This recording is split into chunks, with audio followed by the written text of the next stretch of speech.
बांग्लादेश हिंसा की आग में जल रहा है। प्रधानमंत्री देश छोड़कर भाग चुकी है और संसद में ऐसे लोगों का कब्जा है जो सरकार का बदला आम लोगों से ले रहे हैं, जिनके निशाने पर हिंदू है, जिनकी चीख पुकार से पूरी दुनिया दहल उठी है। लेकिन ये तो सिर्फ एक शुरुआत है, क्योंकि बांग्लादेश की राजनीति में एक ऐसी बेगम की एंट्री हो चुकी है जो हिंदुस्तान की गोद में बैठकर पाकिस्तान और आतंकवाद से दोस्ती करना पसंद करती है, जो हिंदुओं से नफरत करती है। हम बात कर रहे हैं बांग्लादेश की 2 बार की प्रधानमंत्री रह चुकी बेगम खालिदा जिया की, जिनकी पॉलिटिक्स की शुरुआत हिंदुओं से नफरत के साथ होती है, क्योंकि जिया हिंदुओं से इतनी नफरत करती है कि वो उन्हें बांग्लादेश में रहने नहीं देना चाहती। इसके अलावा जिया और उनकी पार्टी बांग्लादेश की नेशनलिस्ट पार्टी का झुकाव हमेशा इस्लामिक कट्टरपंथियों की तरफ रहा, जिसे पाकिस्तान में बैठे आकाओं से बढ़ावा मिलता है। यही वजह है कि जब जब जिया बांग्लादेश की सत्ता की कुर्सी पर काबिज हुई, तब तब आतंकवाद ने अपने पैर बांग्लादेश में पसारे और हिंदुओं का जीना हराम हुआ है। इसे आप ऐसे समझ सकते हैं कि पिछले कुछ दिनों से बांग्लादेश में जो स्टूडेंट्स प्रोटेस्ट चल रहे हैं, उसे जिया की पॉलिटिकल पार्टी बीएनपी की स्टूडेंट विंग बांग्लादेश जटियोटाबाडी छात्र दल लीड कर रही है। बांग्लादेश में हो रही ये प्रोटेस्ट वहां की सरकार द्वारा लाए गए एक बिल को लेकर हो रहे हैं। इस बिल के मुताबिक शेख हसीना की पार्टी गवर्नमेंट जॉब्स में उन लोगों के बच्चों को 30% का रिजर्वेशन देना चाहती थी,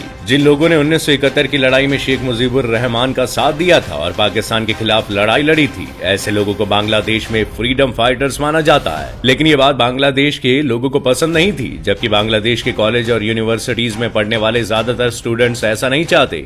दरअसल बांग्लादेश में भी हिंदुस्तान और पाकिस्तान की तरह प्राइवेट जॉब से ज्यादा गवर्नमेंट जॉब को प्रेफरेंस दिया जाता है। लेकिन जो बिल शेख हसीना लाना चाहती थी, इसे रिजर्वेशन 56% तक हो जाता और उनके लिए सिर्फ 44% ही बचता। ऐसे में स्टूडेंट्स चाहते हैं कि जो रिजर्वेशन फ्रीडम फाइटर्स के बच्चों को दिए जाने की बात हो रही है, उसे तुरंत खत्म कर दिया जाए, जिसके लिए स्टूडेंट्स ने हिंसक प्रोटेस्ट भी किए और जिसमें उन्हें कामयाबी भी मिली, क्योंकि प्रधानमंत्री शेख हसीना इस्तीफा देकर देश छोड़कर भाग चुकी हैं। लेकिन इसके बाद भी स्टूडेंट्स का गुस्सा कम नहीं हो रहा, इसलिए पहले उन्होंने शेख हसीना के घर में घुसकर तोड़फोड़ की और पूरा घर बर्बाद कर दिया।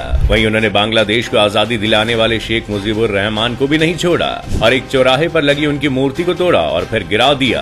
अब उनका शिकार बांग्लादेश के माइनॉरिटी हिंदू है, जिन्हें सिर्फ इसलिए टारगेट किया जा रहा है क्योंकि वो मुसलमान नहीं है। जब से शेख हसीना देश छोड़कर गई, तब से गुस्साए प्रोटेस्टर्स ने सारी हदें ही पार कर दी और वो हिंदुओं के घर में घुसकर उन्हें मारा जा रहा है और औरतों के साथ बदसलूकी की जा रही है।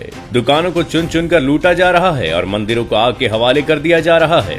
हिंदुओं से नफरत का अंदाजा इस बात से लगाया जा सकता है कि अपने हक की लड़ाई लड़ने का दावा करने वाले लोगों ने बांग्लादेश के मेहरपुर इस्कॉन मंदिर को आग के हवाले कर दिया, जबकि इसका उनके प्रोटेस्ट से कोई लेना देना था ही नहीं। यहाँ तक कि ये वो मंदिर है जिसने जब 1971 की जंग के दौरान जब बांग्लादेशी भूखे मर रहे थे, तब इस मंदिर ने जब तक जंग खत्म नहीं हुई, तब तक 2 लोगों को महीने तक 3 वक्त का खाना दिया था। इसके अलावा बांग्लादेश के फेमस काली मंदिर को भी निशाना बनाया गया। लेकिन ये तो सिर्फ एक शुरुआत है, क्योंकि बांग्लादेश के आर्मी चीफ वाकर उस जमान ने लोगों से वादा किया कि वो हिंसा को और भड़काने नहीं देंगे, जिसके लिए वो एक अंतरिम सरकार बनाने वाले हैं, जिसमें देश की सभी पॉलिटिकल पार्टीज को शामिल किया जाएगा। उनके इस बयान के बाद बांग्लादेश की फॉर्मर पीएम बेगम खालिदा जिया को जेल से रिहा कर दिया गया और ऐसा माना जा रहा है कि अब जिया ही शेख हसीना की जगह लेंगी, जो वहां रहने वाले हिंदुओं के साथ साथ भारत के लिए भी अच्छी खबर नहीं है, क्योंकि जिया को इस्लामिक कट्टरपंथ को बढ़ावा देने के लिए जाना जाता है। साथ ही वो पाकिस्तान और चीन के बहुत करीब भी है, जबकि वो इंडिया को पसंद नहीं करती।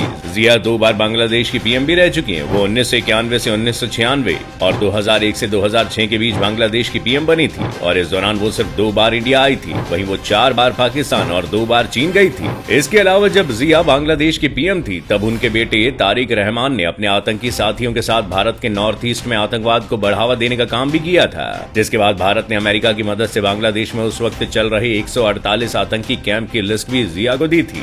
लेकिन उन्होंने ऐसा कुछ होने से साफ इनकार कर दिया था। यहाँ तक कि इन्होंने तब रैपिड एक्शन बटालियन नाम से एक फोर्स भी बनाई थी, जिसका काम आतंकवाद को खत्म करने का था, लेकिन उसने हिंदुओं को ही निशाना बनाना शुरू कर दिया। इसके अलावा कुछ महीने पहले बांग्लादेश में जो इंडिया आउट मूवमेंट हो रहा था, उसे भी जिया और उनके बेटे तारिक रहमान ने ही शुरू किया था, जिसमें वो चाहते थे कि बांग्लादेश अपने सारे रिश्ते इंडिया से खत्म कर ले और साथ ही जो इंडियंस बांग्लादेश में रहकर बिजनेस कर रहे हैं, वो भी इंडिया से बाहर चले जाएं। लेकिन तब उनका ये पैतरा फेल हो गया था। लेकिन अगर वो अब पीएम बनती हैं, तो वो क्या करेंगी ये किसी को नहीं पता।